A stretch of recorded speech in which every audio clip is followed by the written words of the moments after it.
All right, we're going to get started. Notice is hereby given of the regular meeting of the Board of Education of the Town of Westfield in the County of Union, New Jersey at 7:30 p.m. on the evening of Tuesday, November 13th, 2018, in the boardroom of the Administration Building, 302 Elm Street, Westfield, New Jersey. The purpose of the meeting is to transact the regular business of the Board and to transact any other business to come properly before the Board.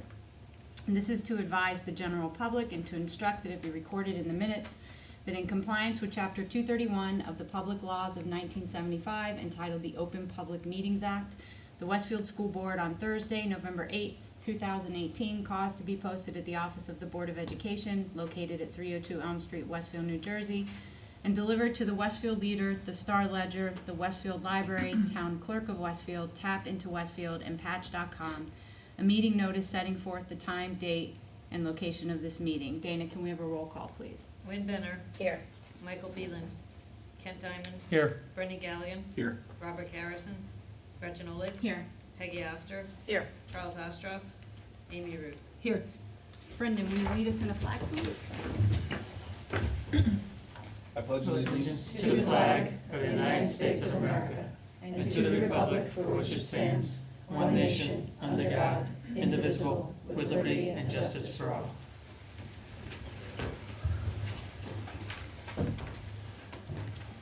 All right, announcements. Lynn, if you can hear me all the way down there. Do you have any? I have lots of space. We applaud the cast and crew of this year's fall production at Edison Intermediate School. This funny, fast-paced version of Aladdin was performed before enthusiastic audiences on November 1st through 3rd, 2018. Congratulations to the talented cast and crew and play director Michael Altman. Tomorrow, November 14th, is the last day to purchase tickets for the Westfield Athletic Hall of Fame induction dinner. The dinner will be held on Monday, November 19th at 6 p.m. at the Shackamaxon Country Club, 100 Tillinghast Turn in Scotch Plains. Among the inductees are 17 coaches and student athletes whose leadership spans a variety of athletic teams from 1960 to 2014. Please email the athletic office at smemory@westfieldk12.org to purchase tickets. Thank you. Brendan. Yes. Congratulations to the Westfield High School girls field hockey team on the program's 400th win. We salute all of our players and coaches whose records contributed to this amazing achievement, including the following coaches: Caitlin Cheddar, 2009 to today; Molly Dennis, 2007 to 2008; Margaret McFadden, 1983 to 2006; Lori Besh, 1981 to 1982; Vicky Orr in 1980; and Carol Donner, 1972 to 1979. Thank you. Kent, do you have any announcements? I have two. First, this is an important reminder from the PTC Special Education Committee. The Special Education College Night, originally scheduled for tomorrow, November 14th, as listed in printed materials, is canceled. I repeat, it's canceled. The committee is exploring options for rescheduling the event in late winter and will keep you posted. Secondly, Westfield High School will host more than 160 colleges and universities at its annual College Night this Thursday, November 15th, 2 days from now, from 6:30 to 8:30 p.m. The college representatives will be in the Westfield High School Varsity Gym, Gym 5, and Cafeteria B. A list of schools attending is posted on the Westfield High School Department of Counseling Services webpage. College Night offers students and their parents the opportunity to talk one-on-one with representatives from colleges and universities nationwide.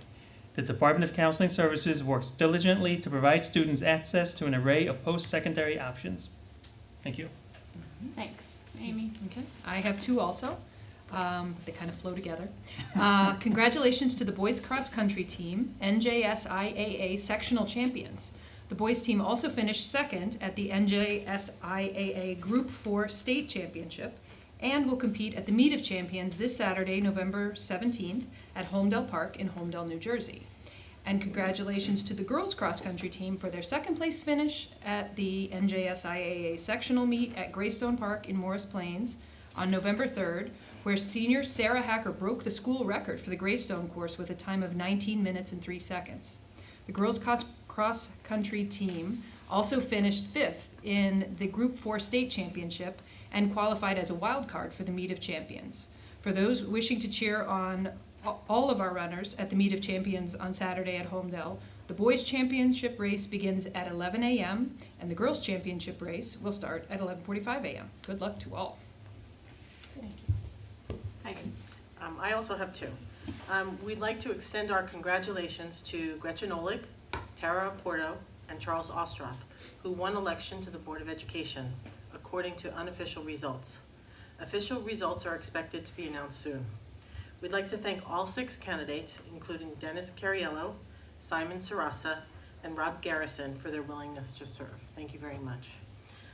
Also, my normal announcement, I'm happy to say, Westfield Public Schools will be closed on Thursday, November 22nd, and Friday, November 23rd for Thanksgiving recess. And additionally, all schools will have early dismissal on Wednesday, November 21st. And we wish everyone a happy Thanksgiving to their families and enjoy. Lots of turkey. Thank you. My announcement is about our next Board of Education meeting. It's going to be the last meeting of this calendar year. It's on Tuesday, December 4th at 7:30 p.m. at 302 Elm Street. The complete agenda will be available on November 30th, Friday, November 30th, on the board section of the district website. Do you have any announcements? I do not. So at this point, I would recognize anyone from the public for agenda items only. Seeing no one come to the podium, we'll jump into the superintendent's report. Thank you. So people who generally follow the board meetings know that one of our district goals this year is to expand our use of social and emotional learning with our students across all of our schools. And our staff, our administrators have been focused and committed to this year and working on it. And our last board meeting, we had the elementary program explained by a team of people. Tonight I invited our Director of Guidance and Counseling, Maureen Mazaris, and she's going to talk about the role of the counseling office in social and emotional learning. So, Maureen.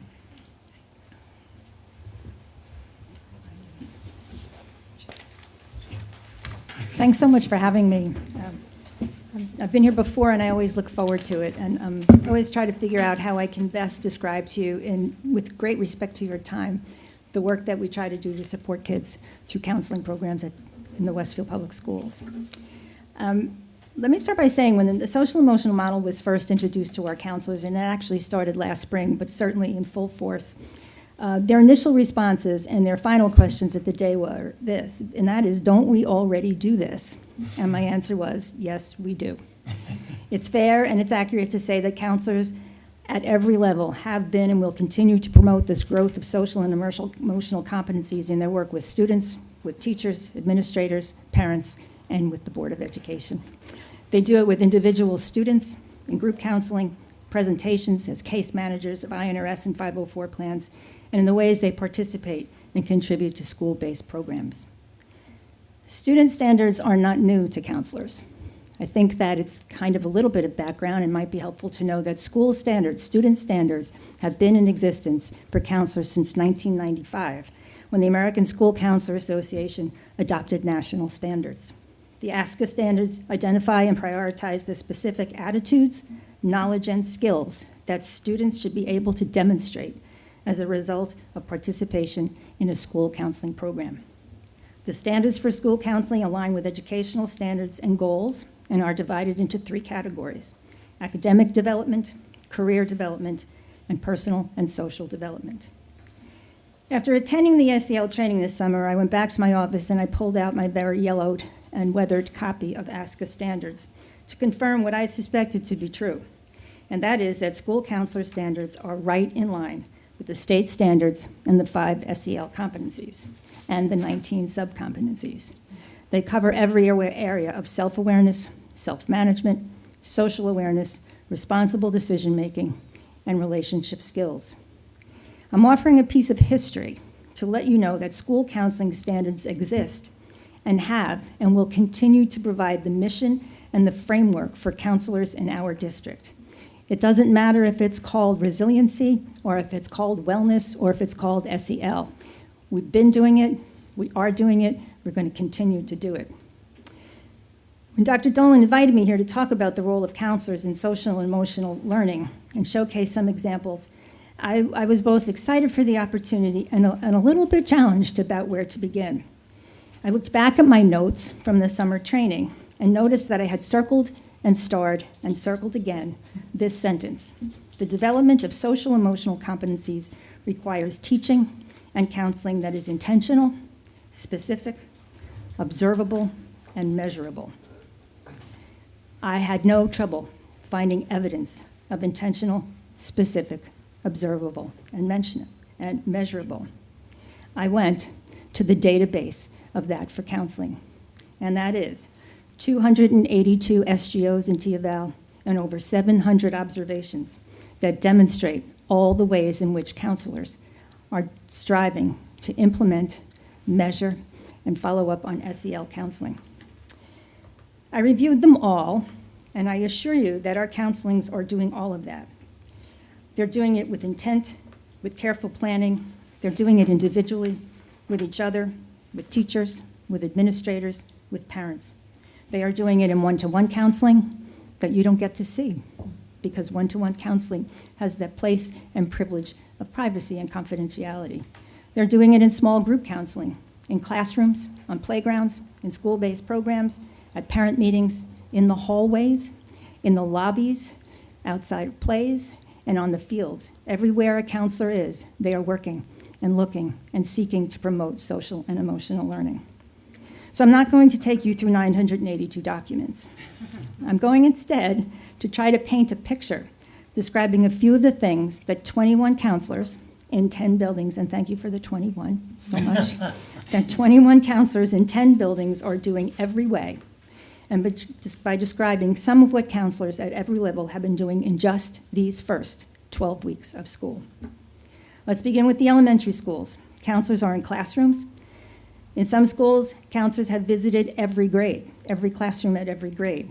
First grade classes were greeted by counselors who went in with the purpose of helping them become used to and adjusted to a new school by sharing with them their experiences in being new in a school, or sharing with them their toolkit for how they might help students, reinforcing the fact that we all share a wide variety of feelings, that is self-awareness, that we all need the skills we need to succeed, we need to learn to appreciate and make new friends, and that we all need to know who and where to go to when we might need a little extra help. In another school, a counselor at a teacher's request did a lesson about personal space. Kids were like a little bit too all over each other, and how important it is that to recognize the needs and the space of someone else. The lesson involved a hula hoop, and it was fun, and it was engaging, and it worked. One counselor is doing weekly lessons with students in need of sustained support in developing and practicing the skills of self-awareness, self-management, emotional regulation, and decision-making. All counselors were involved in the Week of Respect. Some of them were talked about. I read about them in your synopsis from the October meeting. At one school, the counselors suggested the theme of putting yourself in someone else's shoes. The goal was for students to understand the difference between sympathy and empathy. Big concepts for little kids. As part of the social awareness competency, the teacher developed hundreds of shoe boxes. I mean, literally, shoe boxes filled with things for kids to think about. Little things for them to pull out, to read out loud, and talk about what was this person feeling, how would I help this person. At the beginning, in addition to that, for the daily announcements, the counselor provided age-appropriate topics for discussion with peers and counselor-led classroom lessons for each grade level. At another school, the counselor planned and facilitated an assembly for the Week of Respect that focused on the 7 habits of happy kids. You should read it. It's the school's character ed book this year, and that assembly has provided the springboard for many ongoing and future classroom discussions. Another counselor participated in an overnight field trip. She provided support for staff by identifying some students who might need additional support and tended to their needs as well as the staff needs and those of the 20 students assigned to her group. At both middle schools, counselors are focused on assessing and growing SEL competencies with individual students, much of that in real programmatic ways. This year, Edison will continue its advisory program as Roosevelt begins there. Counselors from Edison and Roosevelt are meeting regularly to ensure that they are planning together implementing together, and that we are confident that by the end of this year, every student and every faculty member in both of those schools will have gone through understanding, practicing, and living social emotional learning. The structure of a school advisory climate, the purpose of an advisory program is to build positive peer relationships, student-teacher connections, and promote a positive school climate. The structure is teachers meeting with small groups of students, not necessarily the ones they teach, throughout the school year. Advisory meetings are structured, focused lessons, and school-wide programs. At the beginning of the year, the counselors established a calendar. They're working hard to keep it moving. For each advisory outreach, counselors develop the outreach, they train the teachers at the faculty meetings, they co-facilitate an advisory group, they provide every piece of colored paper that is in need for the projects, every bit of Scotch tape, and every bit of cleanup. This Friday, both schools will have advisory group in the morning. Roosevelt will be focused on recognizing personal strengths and qualities and how those strengths contribute to the fabric of a whole school. At Edison, the focus is on team building and relationship skills as the groups work together to escape the room. Not literally, but figuratively. On that same day, the counselors have planned Mix It Up Day during the lunch periods to follow up on advisory and have invited high school peer leaders to join them in facilitating the groups. Counselors at both schools have active peer leadership programs. Peer leader training this year is focusing on outreaches to promote messages of tolerance and respect. Yesterday morning, the Edison team met in the gym and on the field for some team building activities. They will implement what they learned and developed at those meetings at their Mix It Up Day. At both schools, counselors are in classes talking with students about anti-bullying behaviors with particular emphasis on the importance of social awareness, conflict resolution, and to ensure that students know their resources throughout the building, especially those they find in the counseling office. In both schools, counselors meet with their grade level teams to provide and receive feedback regarding students, strengths, and sometimes struggling students academically, socially, and emotionally. Counselors are meeting with students in small groups and individually every day. It's really hard for me to get in to see counselors, to observe them and to talk with them because they're always working. And that is true at every level in the district. Like teachers, we try to build on the SEL knowledge and skills that students have gained from both home and at school. At the high school, our shared goal for this year is to observe and identify SEL competencies in every interaction with and about students. In these first weeks, counselors have focused on welcoming and transitioning our 9th graders and on grounding and guiding our 12th graders. Each counselor meets with 9th graders individually. 2 counselors serve as advisors to the transition project and have spent a good deal of time revising the outreaches on relationships, stress, and community with SEL competencies as the structure. Through Navion, students will soon take a learning style inventory called Do What You Are, which also means don't do what everybody else does, which is a wonderful initiative in self-awareness. Counselors are meeting all day long with eager and often anxious 12th graders to guide them through their process for post-high school. In between that, they are catching up with 10th and 11th graders. We met with every 11th grader. We had an assembly for them. We're trying to touch base, face-to-face, with all the students we can in every single day, in every single way. It's daunting. No matter what the reason for the meeting or an interaction with a student, whether it's essay writing, completing a Common App, requesting transcripts, changing a schedule, dropping a course, adding a course, not knowing where the library is, every single interaction is an opportunity to see, observe, reinforce, and build SEL competencies. We have made a conscious decision as a department at the high school to emphasize the importance of knowing yourself, making individual choices, managing emotions, and resisting the external pressures that are causing too much stress. We are striving to be mindful. That's a very big SEL word. We're striving to be mindful and purposeful in the words we use when we talk with students and with parents, individually and in groups. Just last week, we had a junior assembly. The purpose of the assembly was a brief very, very early introduction of the four-year college process. We worry about that. We don't want to be too late because there's so much out there, but we really don't want to be too early. So the counselors thought very hard about what the message would be and how it would be delivered. But we also wanted to carefully consider the message we wanted to send to students who might not be considering a four-year college. The counselors decided together to begin the presentation with these words, and I quote, "As your counselors, we are aware and excited about the fact that some of you in this audience may be thinking about something different, something else after high school, a trade school, the military, a community college, a gap year, a job, and we are eager to work with you in any direction you choose to go." Another counselor talked about pursuing things and courses and clubs that you are interested in, rather than those you think colleges are looking for.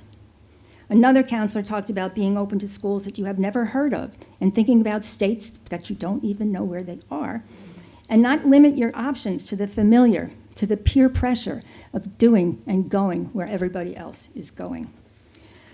You might be wondering how examples like these stack up against assemblies and big programs. I believe that they are equal and maybe more impactful. For years, I have been focusing more and more on language, the words we use when we talk to each other, and the messages we send with the words we choose. Messaging, listening, is so much a part of SEL. Words matter. They matter a lot. I still believe that actions speak loudly, but maybe not louder than words. I read a few good books over the past year that describe the importance and impact of using language that supports growth, individuation, trust, balance, and wellness. Consider these few examples of the language that counselors are using every day to switch to another way of thinking, another way of seeing and knowing yourself. Can you hear the difference between what do colleges want and what does a college offer that you want and matches your strengths and goals? Can you hear the difference between what colleges are you applying to and what are you thinking about after high school? Can you hear the difference between what are some of the things you like to do and might like to do more instead of find your passion, you little 14-year-old? Can you hear the difference between great job and I like the way you worked with your teammates, or how you handled frustration, or how you dealt with disappointment, or how you celebrated success? I read a short article a few days ago about Abby Wambach, the soccer player. When she was asked how she handles her kids playing soccer, she said, "I always ask two questions. Did you have fun? What did you learn?" And then she says, "I love you," because words matter. I have asked every council to keep SEL competencies in mind in every interaction with students, and they are. SEL competencies are basic skills for happy and successful life. In recent years, we've noticed that many of our students who are coming to our INRS committee were students whose barriers to success were not at all academic. They were a different kind of skill lag, something they either knew how to do and forgot how to do, never learned how to do, or need to learn how to do differently or better. Almost every single one of those was an SEL competency. To better understand that, we've added a comprehensive student self-assessment that is SEL-based. The results have been fascinating, interesting, and extraordinarily helpful. I believe that we are developing better action plans for those students who need our help, action plans that are specific, that focus on not the end, not the grade we want the student to get, but how we want the student to achieve what it is the goal is. Every day, counselors are working with students to develop mindfulness strategies, coping skill strategies, problem-solving skills, in individual work, group work, and classrooms. They are guiding anxious students into the building and into class. They are teaching anger management skills to frustrated students and helping students find the words to describe their feelings, especially during hard times. They are fostering sound decision-making, the ability to know when to persevere and when to redirect. Every single counselor has an SGO designed to address some aspect of social-emotional learning: self-awareness, leadership, awareness of others, anxiety reduction, improved communication, character development, social and emotional decision-making, emotional regulation, mindfulness are just some of them. One SGO targets recess behavior and will help students identify 6 ways to engage in positive recess activities and to resolve conflict. Another aims at improving school connectedness, because connectedness helps achievement. Another will focus on identifying learning styles to help students understand their individual learning profile as it results to their study habits and to their goals. One SGO targets emotional regulation by introducing to students the zone of regulation model. It's a visual model that relies on colors to describe the intensity of feelings. I was at that school one day when this counselor had just met with a student who was having a really rough day. She was called upon to help the student who was having a really angry outburst in class. She'd been working with the student for a while and was so happy to report that as they were walking to her office, he said he was getting better. He said, "I'm not red anymore, I'm almost green." Some SGOs involve whole grade levels, some involve smaller groups. A smaller group is 5 students, but there are 5 students that need something, and we want and we'll try to do that for them. As counselors, we know that we can't control all things that challenge students' wellness. We can't control the college marketing and the application process. We tried. We can't control social media. We can't protect our kids from life's losses, big ones and small ones. We can't control the impact of all the outside forces that support a level of anxiety that we all feel at times, sometimes all of the time. We can control our message, and we can be consistently monitoring the ability and the resilience of our students, supporting them, teaching them, guiding them, helping them to feel safe, and most importantly, listen to. When I addressed the high school staff at the October Social Emotional Learning and Service, I said that we can all take pride in the fact that we are already doing SEL work in curriculum, instruction, counseling, coaching, and in any interaction any of us ever have with kids. Yes, in fact, we are already doing this, and we are proud of that. I did share a story, an idea that was presented at a sports psychology workshop that I had attended a long time ago and has stuck with me through all these years. The speaker asked, "How do you get better when you are already really good, maybe even great?" He said to consider this. A skill, a habit goes through the process of the 3 A's. It starts by feeling awkward. With time and practice, it becomes an awareness, and then it becomes automatic. He suggested that to get bigger, faster, and smarter, you need to go backwards for just a little bit. You need to get out of auto and go back to being aware or awkward. That is what I have asked counselors K through 12 to do this year. I know they do it automatically. I know they do it everywhere, but I want us to do it with greater intent, greater specificity, more time spent seeing it, listening to it, and measuring our success. Counselors are on board with the challenge. They're willing to be a little awkward to get better, and they will never be automatic with our kids. Thanks. So can I put you on the spot before I open it up? Sure. For those of us who maybe, or community members who will watch later, can you explain an SGO? An SGO is a student growth objective, and it asks every teacher and counselor in the district to develop 2 plans whose purpose is to generate, improve growth, to establish growth in any one of those things that we do in our profession. So it may be math proficiency, it might be related to, it could be art, whatever it is you do. Counselors do the same. We were the first district to do SGOs for counselors, and it was hard. It was hard because there were no exemplars out there to tell us what to do. So in every SGO, you develop a target. What is your goal? What is it that you think you can do for students to help them grow in whatever way you're growing? Who are you going to work with? What exactly are you going to do? How will you measure where you were before? And how will you measure how it ends up? So counselors are participating in those and actually have really learned to like the process a whole lot. Does that answer the question? No, it's perfect. Yeah. I just wanted to make sure we all understood what that meant. So, thank you as always. I didn't hear a single I was waiting. never started. But no, I personally, we talked about how the social and emotional competencies are one of our district goals this year. it was, as you said at the beginning, it was resiliency. Mhm. You know, there's probably never going to be a year where this isn't something that we continue to focus more Right. on, but I'm excited about this because I think it gives us a means to measure Right. and a touchstone. So I want the board to be able to ask you questions, but before I pass it off to them, if there's one thing that you would want this board to know, what would that be Ooh. in your role as the I, guidance? I think it couldn't ever be just one thing. I think that what I would want you to hear is that counseling, school counseling has really shifted a lot from that person in a room who picks your classes with you and you know, talks to you when you get in trouble.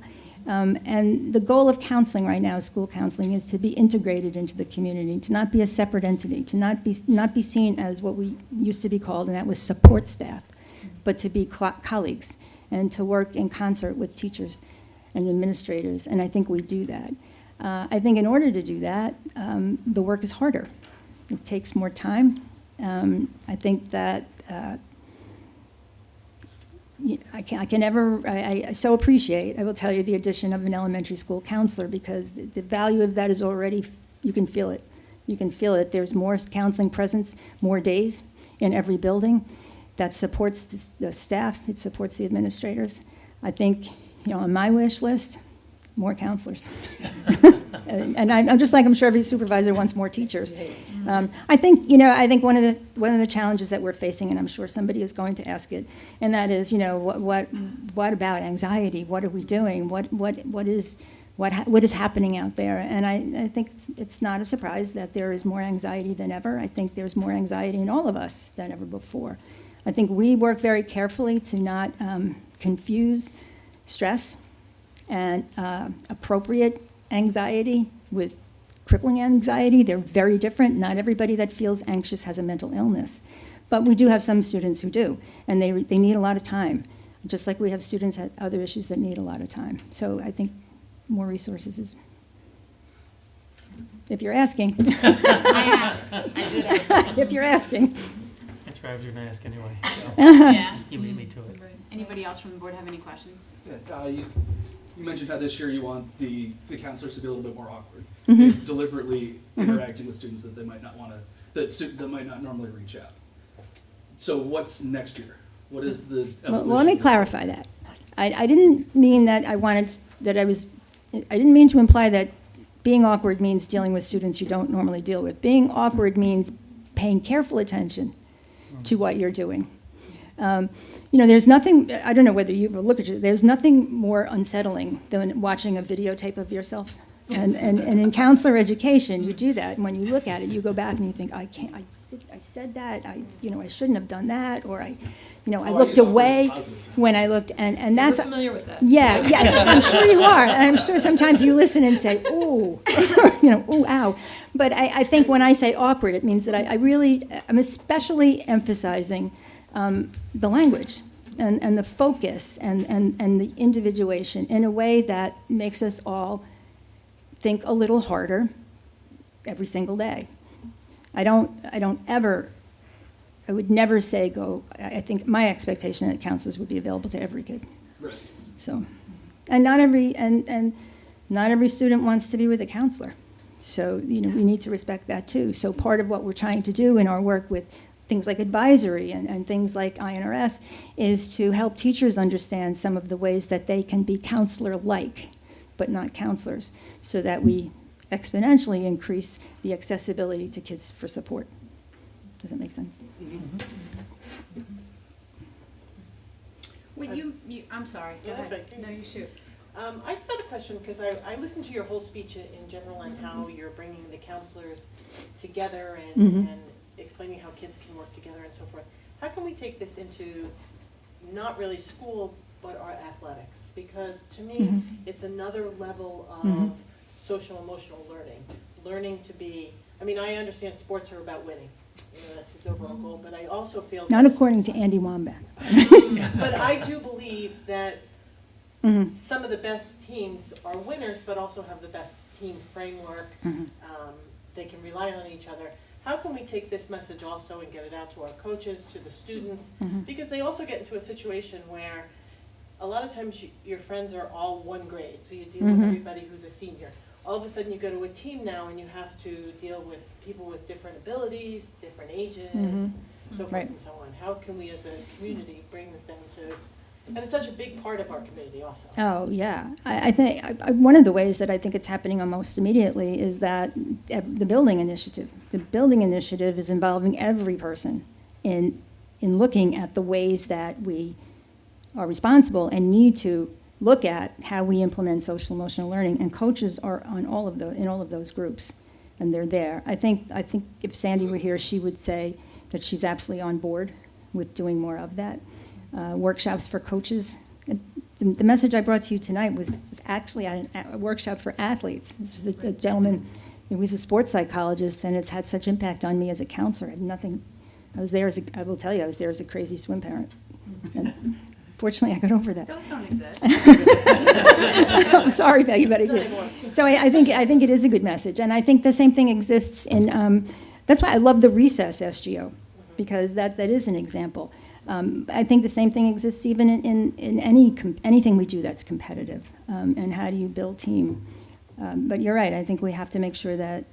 One of the things I like about SEL, and I know things happen, we use language and language changes, but one of the things I really like is that we can, even in talking about it, use the same words. We can be talking, so when we talk about social awareness or self-regulation, we all know what we mean. And because I might use it in my jargon, you might use it in your jargon, and we don't know that we're talking about the same thing. Or we think we're talking about the same thing, and we're talking about something completely different. So I think using the language, bringing training to coaches is a great idea. I'll get on it. I'll get Sandy on it. I always also feel like bringing the captains in and working with the coaches because they are the leaders of the team. Great skills for them to work on those Yeah, skills. for many years we did captains training, and it was really interesting. It was hard. It got harder to do as the numbers of teams got greater, and just the logistics of it. But I loved it. I thought it was. Because I think that peer implementation, peer leadership is extraordinarily powerful. Kids listen to each other, and little kids listen to big kids. And big kids sometimes even listen to little kids, so it's neat.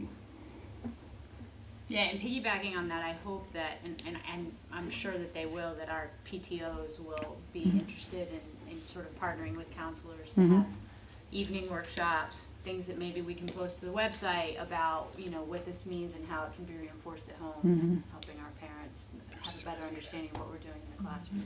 We've been, You stole my thunder, I was just going to. for the past few years, trying hard to work together in evening programs and not compete for the same audience, which I think time is precious. Time is precious for people. And I've really enjoyed a really strong working relationship with the high school PTO and using our opportunity to do things together. One of the most interesting things in terms of language, in terms of messaging, what are we saying? How are we saying it? What are we saying is important? Every year together we do at the high school panel of seniors. The topic is what I know now that I wish I knew then. And this year, with careful intent, I asked the students to not mention where they were going. So there was not one college name dropped in the whole evening. And it absolutely changed the questions. It changed the audience in a really remarkable kind of way. And so I will do more of that. We are going to we've done one on juuling together. We've done a bunch of things together. And I think parents are eager. I think parents are eager for help. I think we all realize that it's hard. It's getting tough. And what we don't want to do is to compete. We don't want to put what you're hard at work doing at home in raising successful, happy, socially and emotionally intelligent kids to be working in opposition to what we're doing. We want to be doing it together because it's a community issue. And SEL has to be a community initiative. It has to come from everywhere. That's Along just those resilience. lines, are there going to be resources on our website that maybe parents can review? Yeah, We there do are some now, and there will be more, for sure. And Maureen has worked with us as well as other counselors on the district website and also on the school websites. If you go to Family Outreach and underneath that, Parent Resources, there are a number of resources available. And we'll continue to add them as we do have programs in different schools, et cetera. And just a small plug for the resources under the counseling tab on the high school. I was walking through some early college application stuff with my son, and I had something on my phone, and he said, "What is that? Where is that from?" And I said, "This was from senior parent night where we met with your counselor, and there was a presentation, and here's where you can find it on the website." And I was like, "Oh, that's really handy." So, he had been Good to told in know. a different format during the school day, but to Right. have it as a resource for us both to be able to look at Great. was really helpful. So. Thanks, that's good to hear. Anything else? Any other questions? Thank you. Thank you, as Thank you always. so much. Thank you. I did bring reading and selection, but Thanks. Anything else, Superintendent's report? No, that's the only one tonight. So I would like to ask the board to approve the minutes of our meeting held on October 30th and the private minutes of the same date. Can I have a second? Second. Amy, thank you. All in favor? Aye. Aye. Any abstentions, absences? Okay, so let's move right along to personnel. Peggy? I'd like the board to consider items 1 to 15. Do I have a second? Second? Thanks, Ken. Any questions? No. Dana? Lynn Benner, Yes. Ken Diamond, Yes. Brendan Gallion, Yes. Gretchen Oleg. Yes. Peggy Astor, Yes. Amy Root. Yes. Facilities, so I don't have a report tonight. We had a facilities committee scheduled for Friday that we are going to cancel. But instead of a formal report tonight, I am very happy that George is here to present on the summer 2019 projects, some of which the facilities committee has seen, and they're gorgeous and beautiful, so please come show all of them.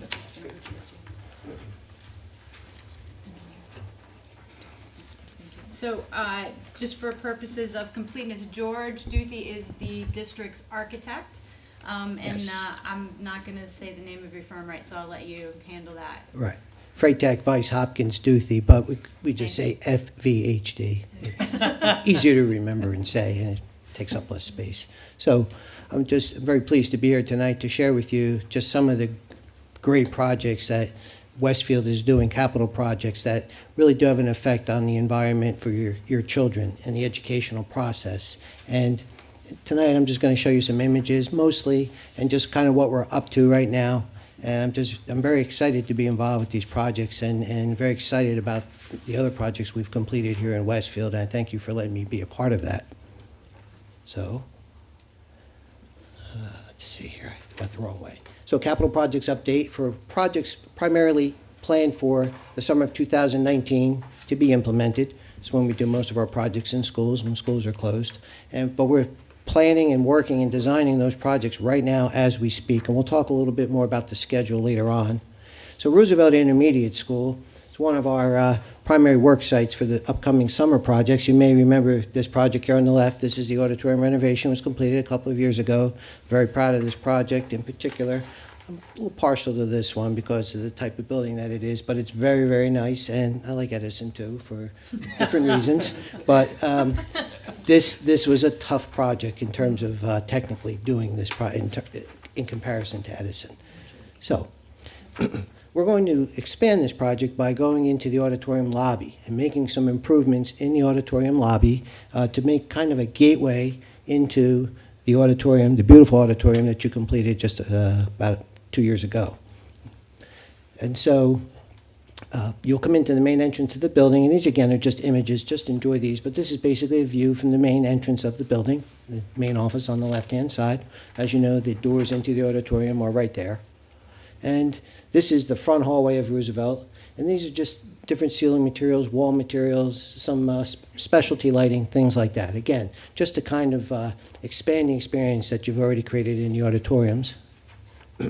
We also have planned some bathroom renovations in the different schools. There'll be phased projects, different bathrooms will be done different years, but we went and picked out the ones that we thought needed attention right now and ones that have some visibility associated with them. And so at Roosevelt, we'll begin by doing some of the rooms back by the gym, right on the main gym hallway, right by the outside doors. They're older bathrooms, haven't really been renovated, and this is just give you an idea of the type of project that it is. It's a full renovation, complete tile replacement, And these are the types of projects, just to give you some examples, this is the quality level we're talking about for the project we'll be doing here in Westfield, okay? And these are just some of the recent projects we've completed. This is just 2 examples, okay? You can expect to see similar design elements in the new bathrooms here. Edison Intermediate School, my second favorite auditorium on the left-hand side, but yeah. You have to have a favorite. No. Also, a great project. Both were transformative projects, as you know, if you've been there, and if you saw what the auditoriums looked like before. This is, again, an auditorium lobby. This lobby is actually on, as you know, the other end of the building, away from the main entrance. It's kind of a corridor that heads towards a set of front doors. And that's what this project is going to look like. This is a view kind of right from in front of the auditorium doors, looking down the hallway. This is a view from the other direction by the outside doors, looking in the other direction. We're having elements here of an actual, like, place to display playbills, a place to, make a special announcements about, what the kids are doing and about the programs. We're going to have a lot of elements like that built into the design. And then again, just another approach. So this is just to kind of give you an idea. This is what we envision the new entrance to the auditorium looking like from the hallway. And again, we'll be working on some bathrooms at Edison as well. These will be actually the bathrooms right near the auditorium in the music hallway in the front, okay? We'll be starting there. One of the nice things about this project is those bathrooms are a fairly good size. We're going to be able to add some extra ladies' room stalls in there, which is always great to have during a performance, right, during the intermission time. So we'll be introducing things like that. And again, the same level of quality I showed you earlier. Westfield High School, again, we do have a toilet room project planned for that. This will be the gym lobby toilet rooms, which are smaller, but nonetheless will have a nice little renovation associated with them. A large project that we're doing at the high school, a project that's been talked about for a while now, the TV studio renovations. Some of the board members saw some of the previous slides in committee, but I don't know if you've seen these yet or not. So we were actually able to make some renderings. I'll show you those in a moment. This plan is zoned, and there's different colors, but on the bottom, the blue is the control room, okay? So the corridor's on the left-hand side. You can see on the right side, there's a little key plan of the building where the TV studio is, if you don't know where that is right now, kind of in that middle hallway there. The area above the blue is kind of an open area where we can either have a classroom configuration or a TV studio configuration, place to have the cameras and stage the cameras. To the right in the back is an editing and production area, and then on top in the green, you'll see where the broadcast area is, where they do the actual shows, okay? And then we have some other storage and an office and things like that in there. So that's what the TV studio project looks like. Oh, there we go. So this is a view. Fits in the Oh. current space? In the current space. This is the current space. Yes. Yes. It's very compact, but it's going to work. It's nice, nice design. It works out very well. We work very closely with the staff, TV studio staff, and came up with, I think, with their help, a very nice design. So this is a view from the control room in the back, the room I told you about earlier. And these are just views from the different configuration. This is the broadcast configuration, which has, the big open space where the cameras can go, and then kind of in the back on the outside walls where the editing stations are. It's all black. That's why it's dark. TV studios are black inside. Typically, you have black ceilings, black walls, black floors, typically. Okay. And again, another view. This is from the front, okay, from the stage. And then this is the classroom configuration, what we would envision that looking like when the tables and chairs are set up in the room. Okay? And again, just a view towards the front of the room, the hallway, from the back. So the schedule, we have some other projects going on, as you know. You might have heard about the Keller Stadium renovations. Starting in April of 2019. We're actually really starting work kind of on that project now. We have to get bleachers ordered, and we have things to do, so we're working with the contractor right now to get that project going. We also have out to bid right now, district-wide generator installation. Now, what is that for? That's to keep your network working in the event of an extended power outage or any type of power outage, particularly your IT infrastructure. As you know, nowadays, many things rely on IT infrastructure. Your security devices, your network, your telephone systems, your communication systems, all of those things. In addition to that, we'll have some other loads connected to those like boilers and pumps. So you have the ability to keep the school operational for a short period of time after the power goes out, okay? District-wide interior doors, now that project is next spring. We're actually out to bid right now with the generator project. Generators have a little bit of a lead time associated with them. We wouldn't expect to really start those until the springtime, okay? District-wide interior doors, as a part of the ongoing safety and security initiatives of the school district, there will be a door replacement. All schools will eventually be done. However, this year, we're going to tackle the 2 intermediate schools and the high schools, only because they're large projects. There will be intruder-type door hardware, there'll be security glass, there's going to be some interface with wireless controls so they can do lockdowns and track the status of the doors. They're going to improve the security of door openings to limit access to certain parts of the building after hours, okay? So that's kind of what, it's kind of a project that melds together a lot of different things. And then again, that'll be next summer. It's a lot of doors to try to do in one summer. It may be that we start a few sooner and maybe run a little bit later depending on the number of doors. But there's several hundred doors. Now, there's more than several hundred. There's multiple hundreds of doors in the 2 projects, 3 projects actually. And then the projects we just presented, the lobby renovations, the toilet room renovations, and the TV studio renovations. Those are projects that will probably go out to bid around the middle of December or so. We're actually in pretty good shape having those documents ready to go, and I would expect that we'll start work on those again in June after school closes up through August. Okay, that's the tentative timelines. All right, so thank you. I think it's critical for us to know, again, that the money for all of these projects is coming from our capital reserves. The savings that we've been able to incur from being more fiscally responsible and focused in the district over the past however many years. And so we're luckily in a position where we're able to take the money out of reserves for these projects rather than have to go out to bid and further ask for money from the taxpayer. Right. I'm sorry. You said out to bid, you meant out to bond. Out to Yep. bond, Yep. right, out to Right. bond. Yeah. Did you have a question? No. Does anybody have any questions for George about, I'll get you 1 second, any of the projects, or? Can I just ask, do we have any concerns about the tariffs? I know that that there were some concerns with Keller about recent changes just in tariff laws that might impact it. Will it impact any of these other projects? Well, the answer to that question is possibly. The tariff situation is, in flux. I mean, there's a lot of things going on. There's a lot of negotiating going on. We have not specifically heard of any issues with tariffs, causing specific problems with construction projects right now because of how far along they are in the process. Now, I think if it continues, I think it'll definitely have an effect. The effect is yet unknown. In general, economy's good, construction prices go up, cost of labor, cost of materials in general go up when the economy improves. It's a boom right now for construction. We are seeing prices come in higher.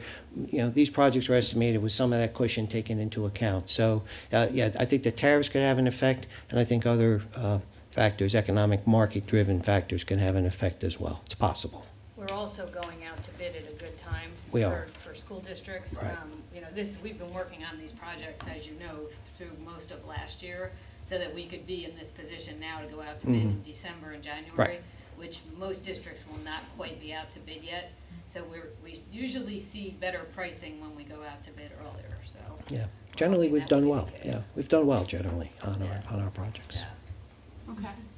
Yeah, do you have a question? I did. I don't know if it's really for the architect or if it's the second phase, the person who would pick the actual items that go into the restrooms, but I was wondering about hand dryers versus paper towels. I did see in one of the images that you had hand dryers. Hand dryers. Recently, especially on social media over the last couple of years, people have shared videos about those hand dryers, spreading mold spores and other things that didn't look very good. So I'm just wondering if there was any thought given to what's better for the schools and what is a healthier option. So I've seen both, and, you know, hand dryers are a maintenance commitment. You know, if you use the, like the Dyson hand dryers, they have a tray that catches water that you have to keep clean. So that is a maintenance commitment, but it's no different that you're gonna clean the bathrooms anyway, so it just becomes part of the maintenance cycle. You have to keep those hand dryers clean. The water drips into that, as long as you keep that tray clean, the electric hand dryers that we plan to use are fine. Paper is also okay, but I've been in many bathrooms in schools where paper towels end up on the floor. They become a maintenance issue just from cleaning up. They're unsightly and they're costly to be wasted. So it's a matter of whether you're looking at a more sustainable route to take with the hand dryers, you know, which maybe is going to create a more of a maintenance, a change in maintenance procedures, or those paper towels, you know, which a lot of people are used to, but and you have them now. And some schools do both, by the way. Some schools do the hand dryers and then add the paper towels as well. So we see them both. Yeah, okay, but yeah, it's a maintenance issue. Anybody else? Any questions? No. Thank you, George. Thank you, Thanks. everyone. Summer. Thanks. Yes, busy summer. Busy summer. Busy summer. Always. Always,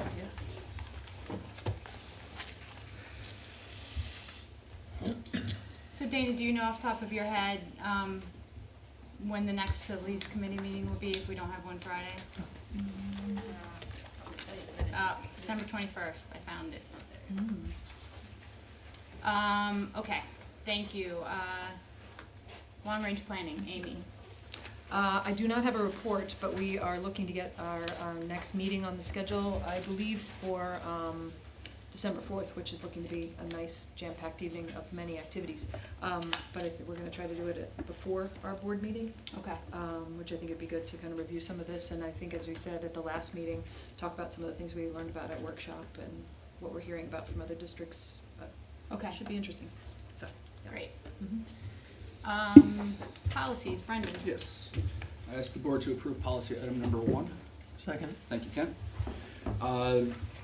Most of these policies were just typical revisions for keeping up to date with new statutes or revising to match our current practices, which are always reviewed. Our practices are always reviewed by central staff, but the policies don't always catch up to it right away. So Dana, wherever there were finance things, I know you put a lot of detail into that. The one I wanted to call out was our honor 5540, honoring pupil achievement, because that is a change to National Honor Society and how we determine who's eligible for that. So last year, the state changed the way we have to calculate GPA for things like that, and that caused a shift in projected GPA numbers and all that stuff. So National Honor Society, the eligibility went up for that slightly to 3.800. They added a third decimal point. That's for classes 2022 and beyond. Thank you. Right. Yes. And then the other, yes. The other main change is you have to do service hours before you join National Honor Society now, as opposed to after. And I believe the rationale for that was we were finding that about half the kids were completing their hours once they were inducted, versus now if we do it on the front end, we make sure that everybody's done some service hours. And since this is a proposed change, and it would be affecting, again, the class of 2022, which are this year's freshmen. Right. So if the board does approve the policy for first reading now and second reading in December, in January, Dr. Nelson and the high school will send out numerous notices so that parents of freshmen realize that these are going to be the rules going forward. Mhm. There's an understanding. Yes. So that is the reason for pushing it this week. And the change was prompted by the high school administration. Absolutely. It came from them. Right. And then other little changes are just removing archaic language affecting the class of 2007 and 2008. So What was the GPA before this change? 375. 375. All right. And who's going to be responsible for, you said the volunteer hours have to happen before, so if you don't know you're gonna get into National Honor Society, who's keeping track of? So we had this discussion at the policy table. A lot of students are involved in other groups that also require service hours, scouts, church groups, any number of other clubs. And I believe we're allowing students to double up. And the, or double dip on and that. the high school has spoken about what the process and system will be, so that there has to be a signed letter from an individual indicating that the hours were served, or maybe from two individuals, and that'll be what's submitted. And additionally, it was suggested at the policy committee meeting that not everybody is involved in service, right? They're not involved in community groups like that, so that the high school will, list some possible things they could consider. I mean, just within the high school, there are service clubs that are run by students working with moderators, so there are some alternatives for there. And then we can let them know of other service opportunities within the community or outside our community. And so we'll give them a list so that they have a sense. And actually, the high school thought that was a good idea. They hadn't considered that before, but they thought it was a good idea.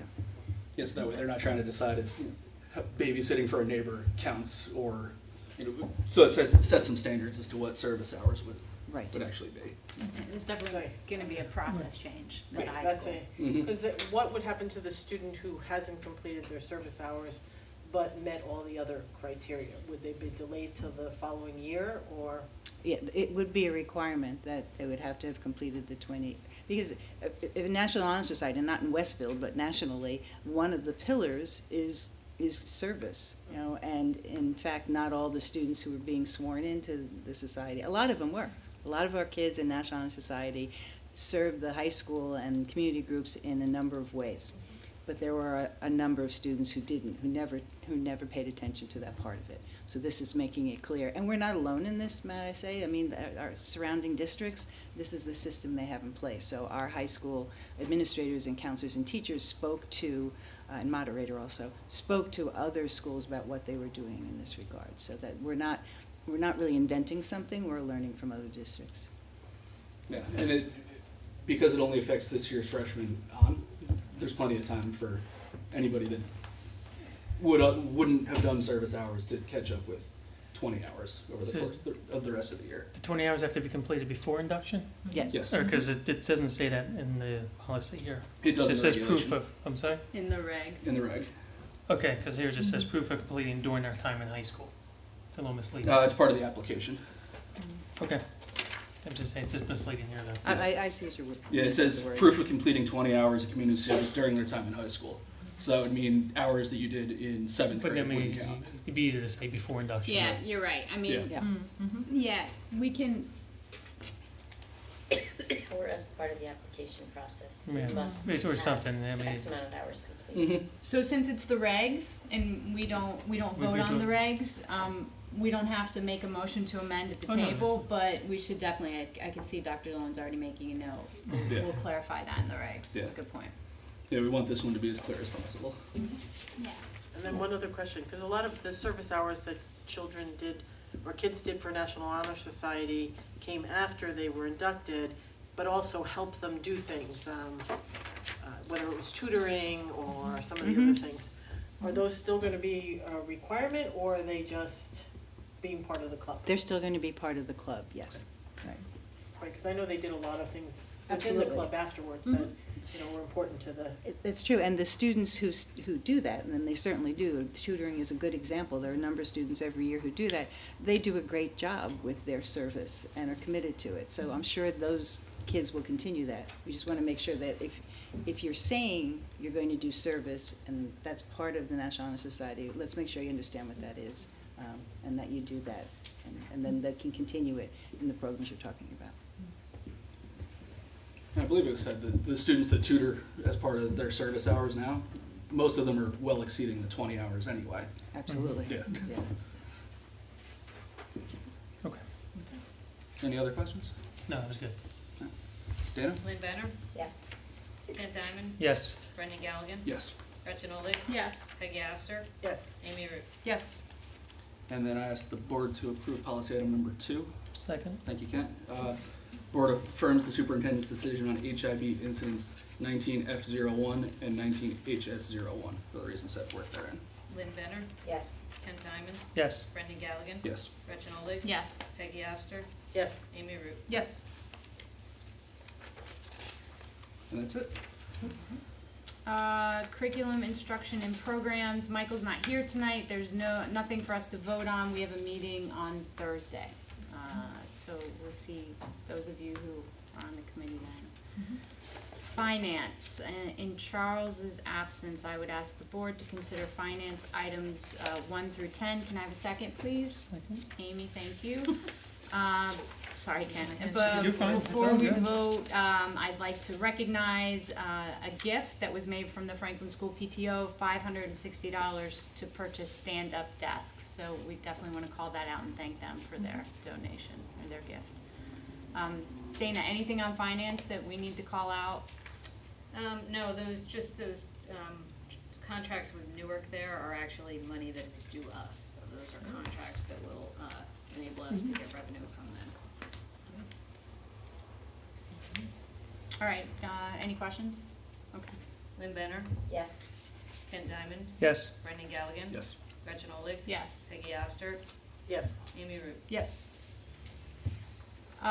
Technology. Peggy. I don't have a report. Our meeting for November was canceled, and our next meeting coming up is December 14th. I can say that we are continuing to work on our new website. The technology department takes it very seriously, listens to people's ideas and so forth, and makes changes as appropriate. And I think it's looking great. So hopefully we'll have more of updates after the holidays.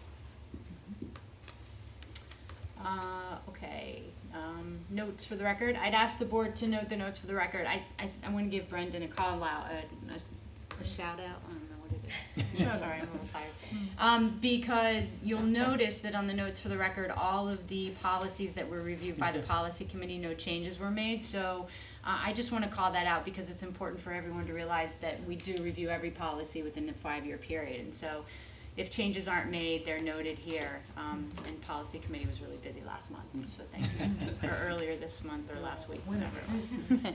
Thanks for the shout out. Half of our work is usually buried in notes for the record. And it was only a week ago.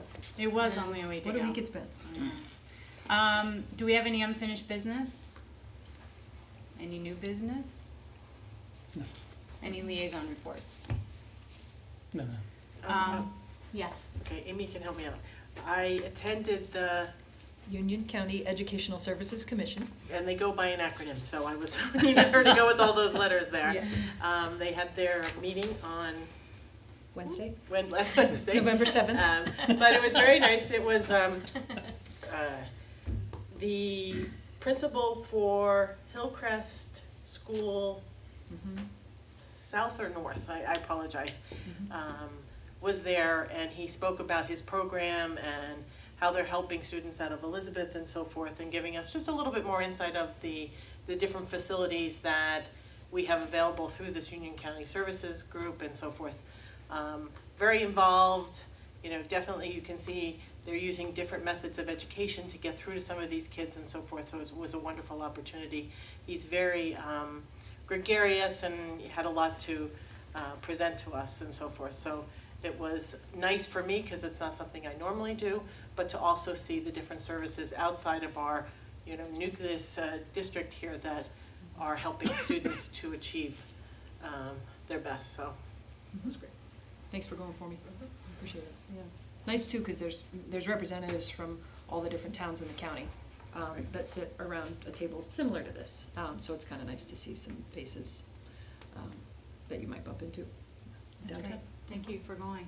I actually have 2 liaison reports. The first is I'm the board's representative on the Recreation Commission, and there was a meeting last week, and I just want to pass on that the new hockey rink, the pilot program down by Gumpert, is up and running. I think they had an official opening this past weekend, and a lot of our not only our high school teams, but a lot of our younger teams. Actually, I don't know if our high school team is going to be able to practice there, but a lot of our younger teams are already practicing there. And so I know that there's a lot of excitement about it. There's also a very small subcommittee that's established just to work with the neighbors. And so I'm just sharing that with you because that was something that was talked about at the last Recreation Commission meeting.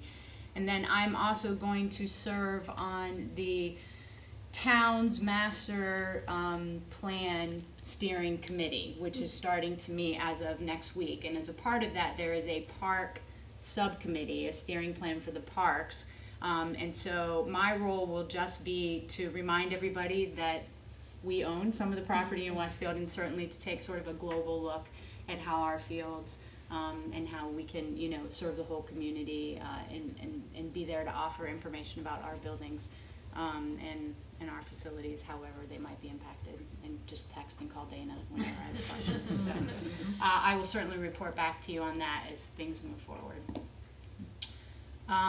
Is there anyone from the public with questions or comments? All right, then seeing no one come to the podium, I'd ask the board to approve the following resolution. Resolve that the Board of Education move into private session for the purpose of discussing matters rendered confidential by state and federal law, legal and personnel matters, and harassment, intimidation, and bullying incidents. And be it further resolved that any discussion held by the board which need not remain confidential, and the results of the discussion will be made public as soon as practicable. Can I have a second? Kent, thank you. All in favor? Aye. All right, we are in private session. Thank you.